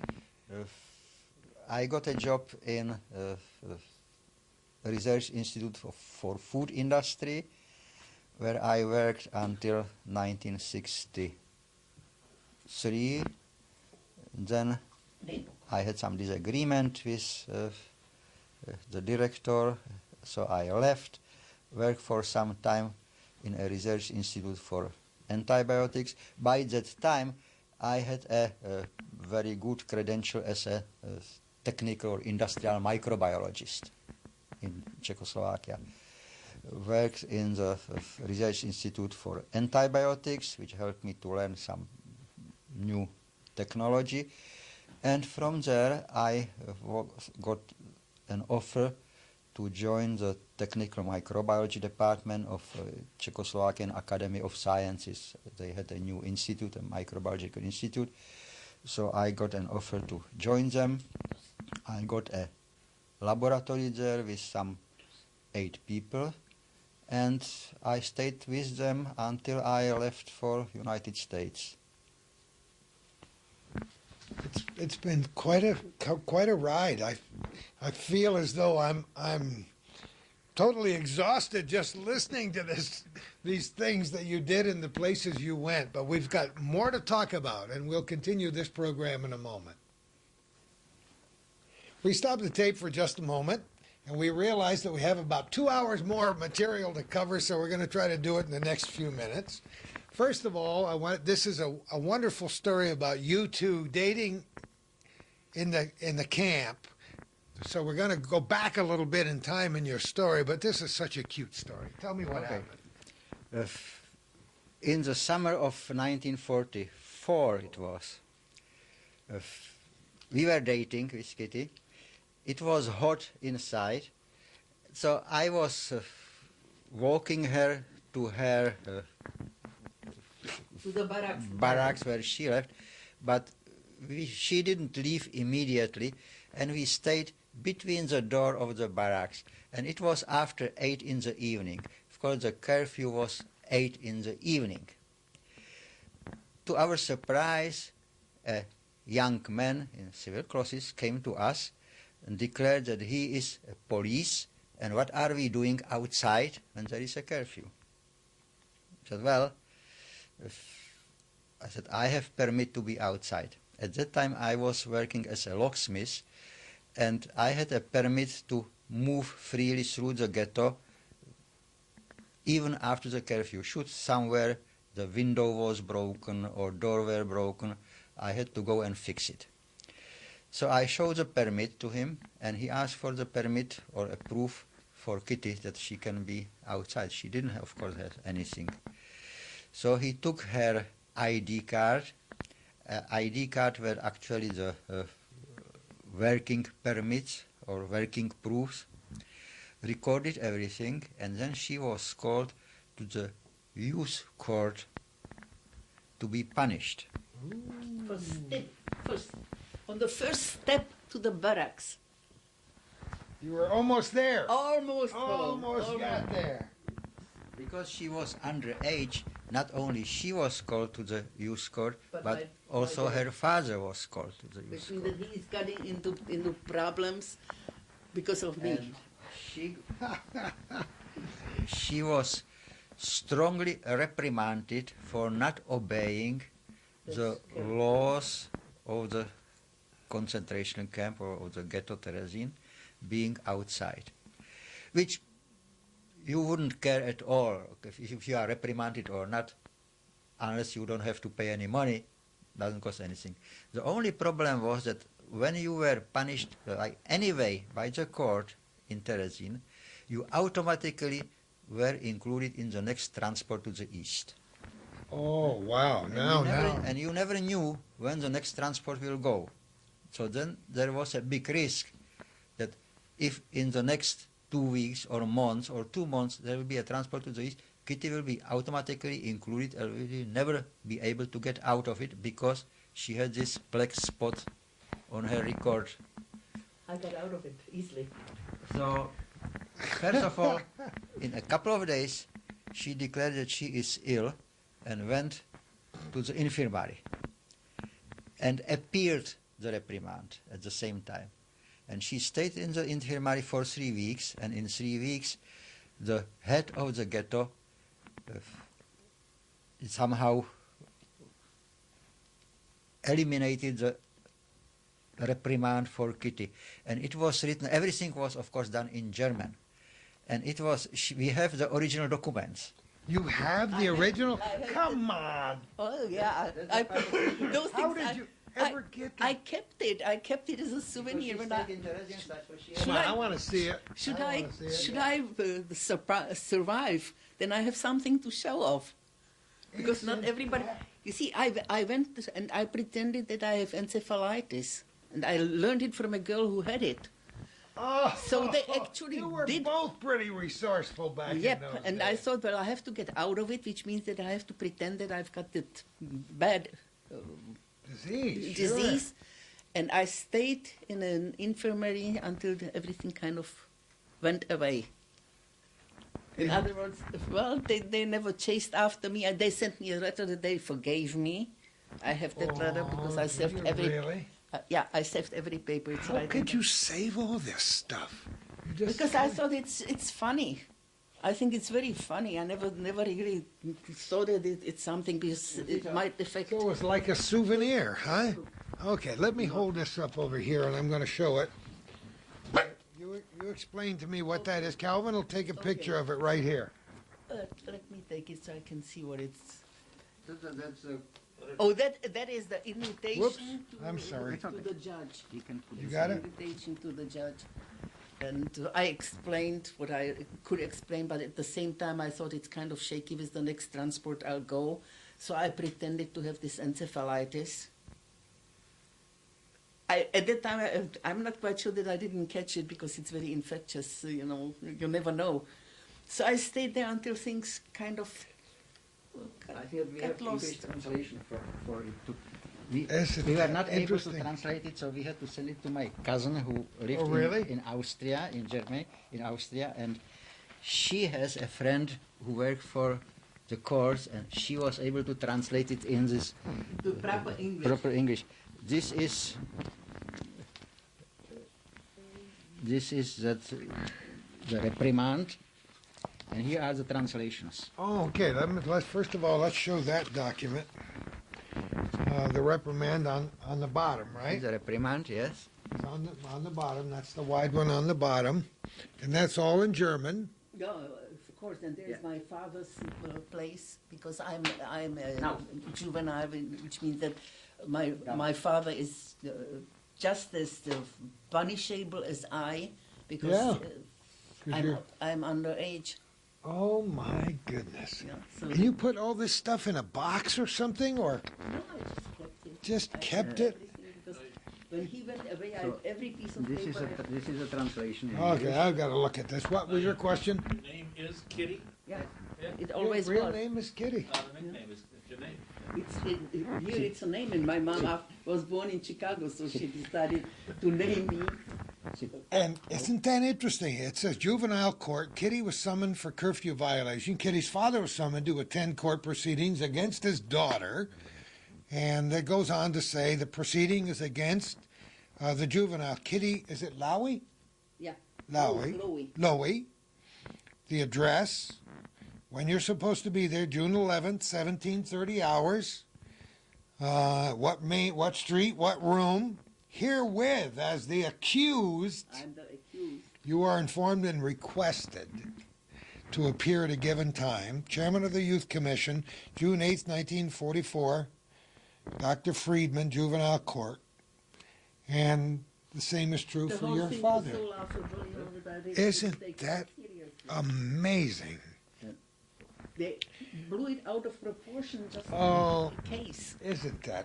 And It's I thought, okay, so I'm going to play. Why not? Isn't that funny? But you knew it was a game. Well, it was not. But a it game wasn't a because very- it it means was that pretty you got the serious. black spot, because with the next transport, you You go. would have been gone. Yeah.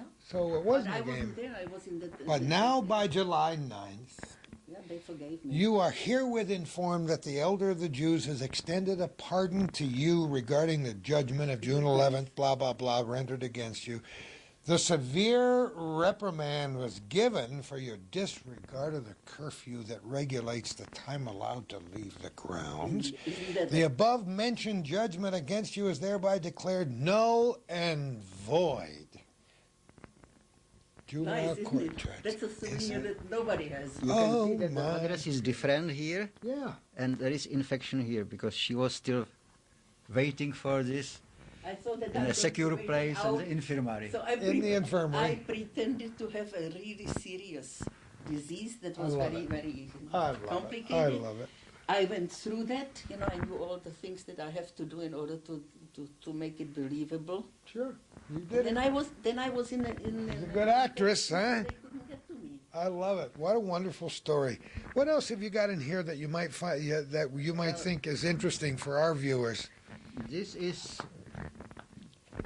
these are laser copies of the original. We have the originals, but I am taking this to the schools when I am invited. You told me you go to the schools to talk to the young kids.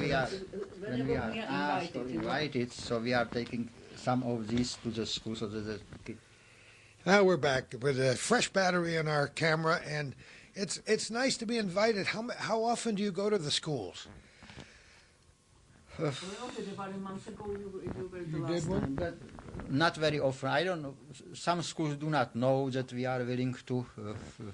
After this program is aired, maybe do not you'll get some advertise calls, ourselves. about it. No, Is we it try fun? not to advertise because we don't actually enjoy doing it, but we think it's necessary to do it. I think it's important.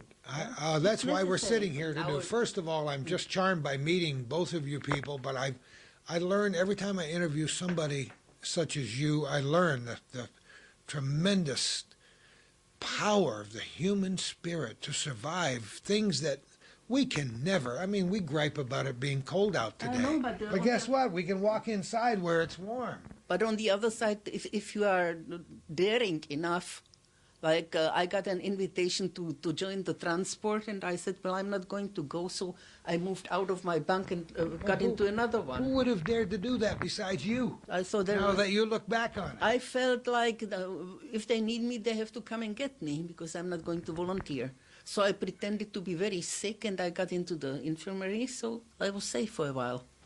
Until it blew over, until the next transport, of course. This is unbelievable. While I have you on the camera here, I want you to answer some questions that Calvin had before about how many people you lost during that time period. Now, you started to explain a little bit about how your extended family and how it was an extended family that lived with you I think because... it's better to start with those who survived. Yeah. My grandma, my father's mother, survived because she was very well an old lady who is in camp. She didn't, She actually stayed there and waited until the war was over because she wanted to survive the war. So when her kids come, because she didn't believe that they won't be able to come, which they didn't, because my father was the only one who survived on his side of the family. Ah, okay. And as far as my mom's, my uncle got out of, Prague because he was born in Chicago, so he got out. My mom's youngest sister perished also. She was born American. But there was some kind of a law that it was a certain date, and she was born before that date. It was rather complicated. Anyway, she didn't make it. That was my mom's youngest sister. And, to make a story short, let's talk about those who survived, because the rest didn't. There were cousins and a lot of people who didn't make it, close relatives. You said something very interesting. In your extended family at home, your father had the youngest brother who was brought up as your brother because he was closer to your age. Yes, he was the youngest child of my grandma, and he stayed with us from 6. He was about 6 years old. Before he started school, he moved over to our place, and he actually was... He made the mistake as an adult to marry during the war and having a little baby. And since he was already in trouble with the Germans, they put him onto some labor. And when she was called, she had to go with the baby, never knowing that she's pregnant.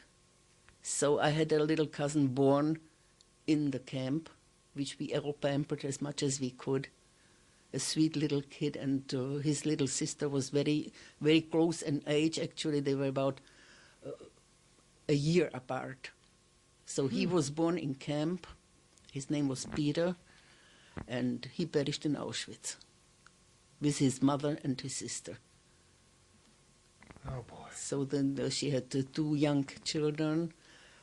My uncle was not with them because he got into some trouble, and he was sent to Auschwitz, where he perished actually on the day before they took over the camp because they put people in January on open railway. I don't know what you call those things. Yeah. It's open, They and were- they all froze. Yeah, they're like open cattle cars, and they were wide So open. And the yes, whole bunch of who survived until the end, before they can, Died on the train. they froze to death. just they're horrible stories. The He must story. have been about 28 at that Yeah. time, 27 or 28. I don't remember his birthday. So that was the one. Then my father had a sister who was single, who probably got one of these attacks that she had quite often when she got excited. So what happened to her we never knew, because there's no way of finding out what No her. record. No, but she was not well. She had these attacks of shaking. And there was another one who was married to a German who was protected for some time, who ended up in a camp and didn't return. So that was my father's family. My mother was quite safe, except the youngest sister who lost her American citizenship. Also, she was born in Chicago, because somehow she was born in the time when it was not, you had no excuse. So she died with her husband, who happened to be my father's cousin, and their 2 kids. The youngest one was brought up in our family too. His name was Otto, and he died when he was 16. With his real, but he lived with us. Also, he had parents of his own, but none of the kids stayed at home. The oldest, his oldest brother lived with my grandpa in Prague.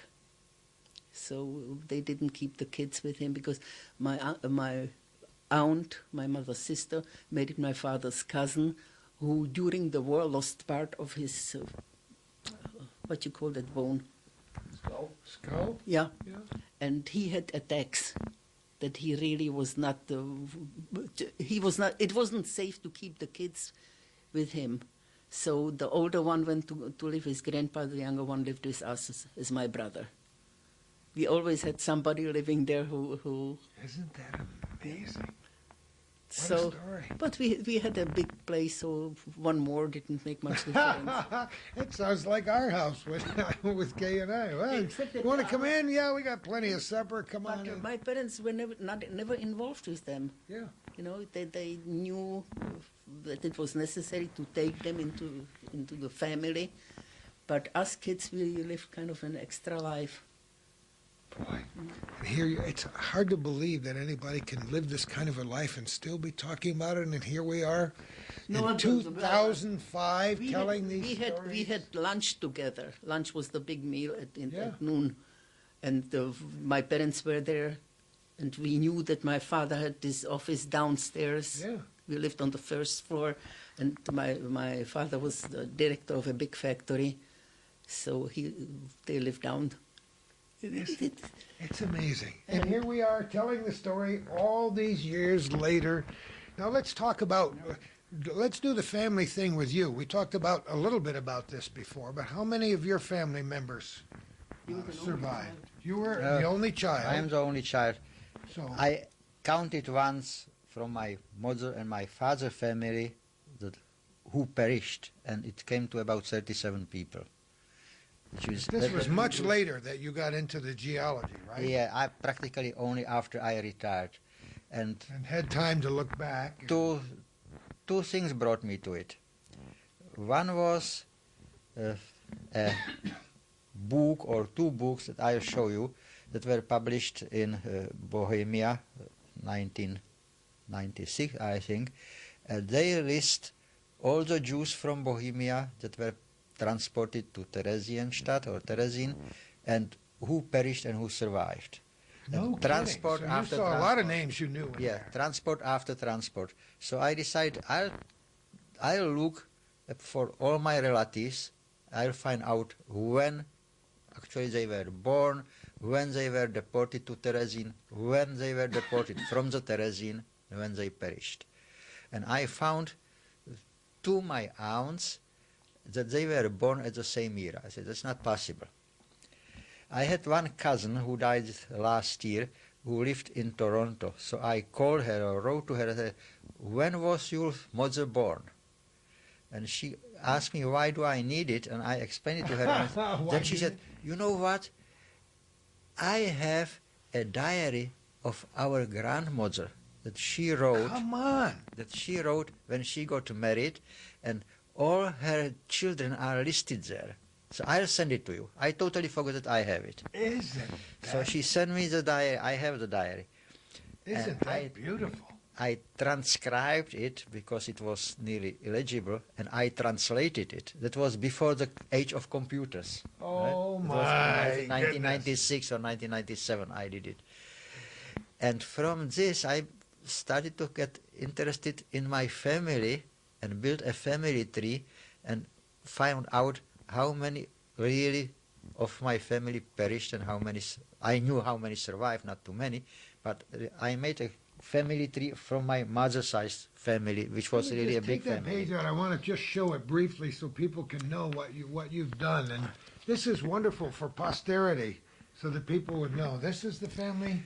This is the family tree. That's pretty neat. This is family tree of my mother's side of family. Yeah. And at this time, I found out using my grandmother's diary where my great-grandparents are buried. Did you really? Yeah. Have you been there? Yes, not Oh, I only that, should've I known. contacted the custodian of the... First of all, I have to find out if the cemetery exists or not, because many cemeteries, Jewish cemeteries, were just Yep. dissolved totally. Yeah? But this is a historical cemetery, and it survived, and there was a new custodian, and I contacted him, and after 6 months he called me or wrote me back, said, all the papers disappeared. So but I found a historian in the little town, and he copied them before they were stolen. So from that I found the graves of your great-grandparents, and after the winter will be over, I'll clean it, and I'll send you a picture of it.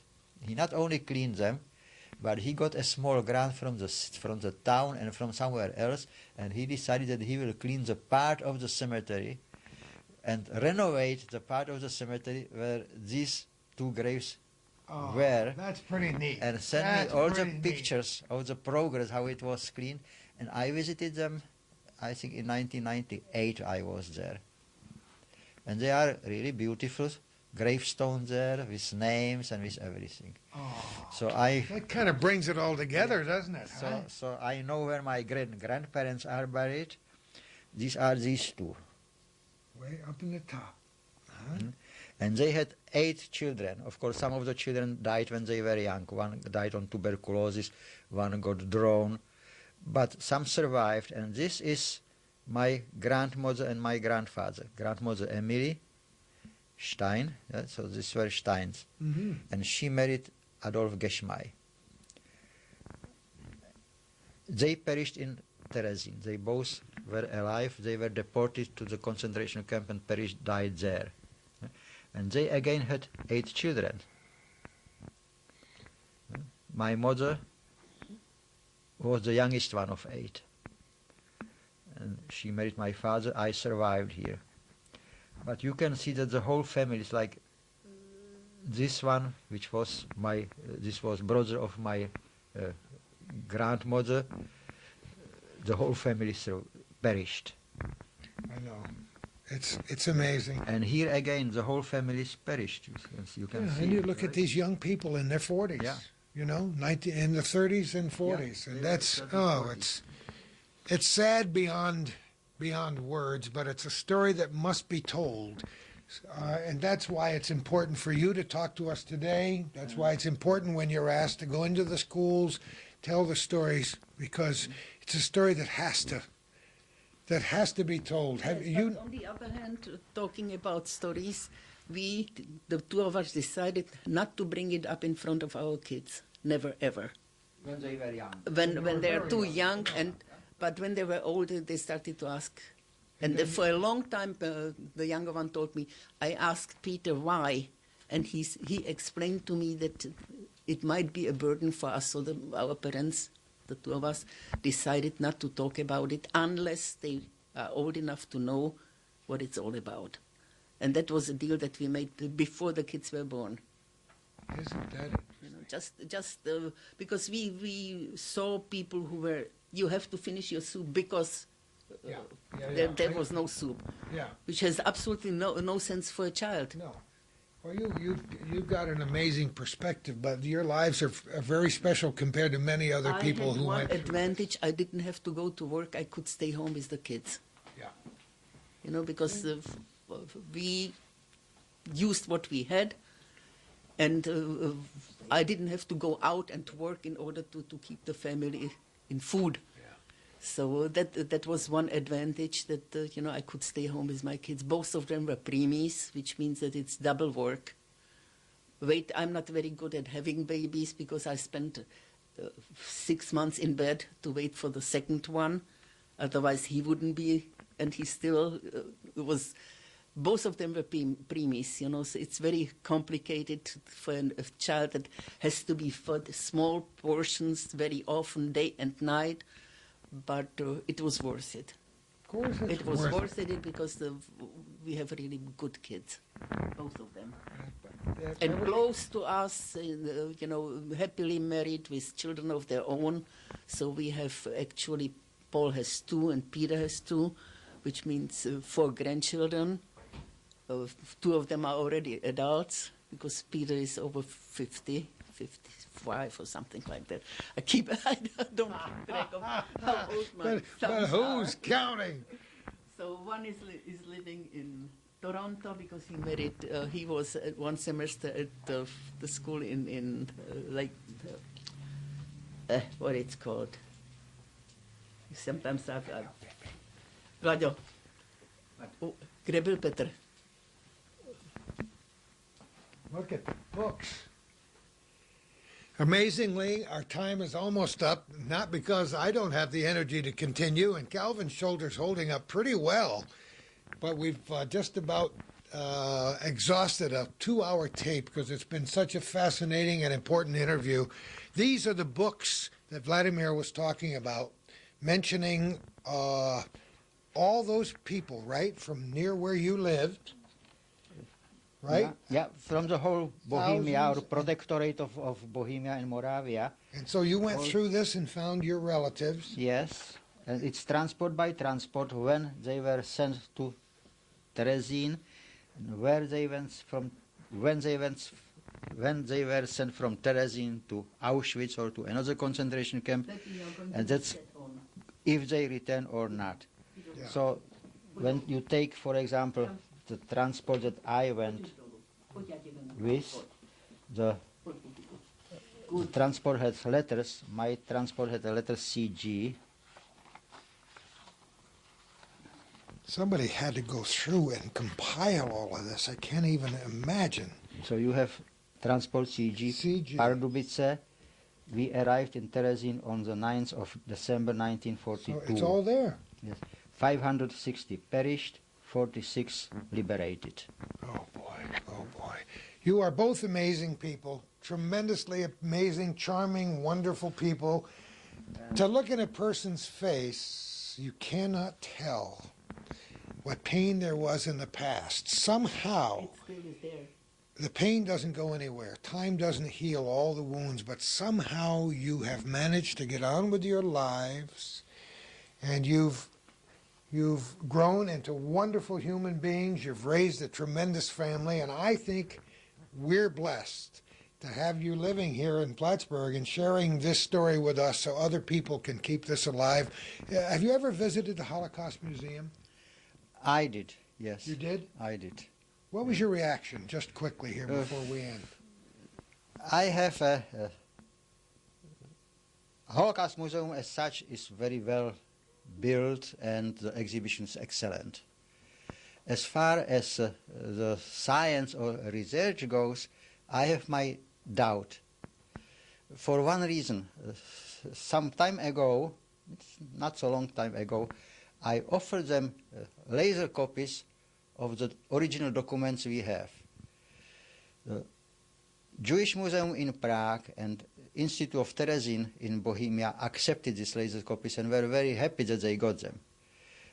Holocaust Museum wrote me a letter, a nice letter, that they cannot accept the copies, that either we will give them originals or nothing.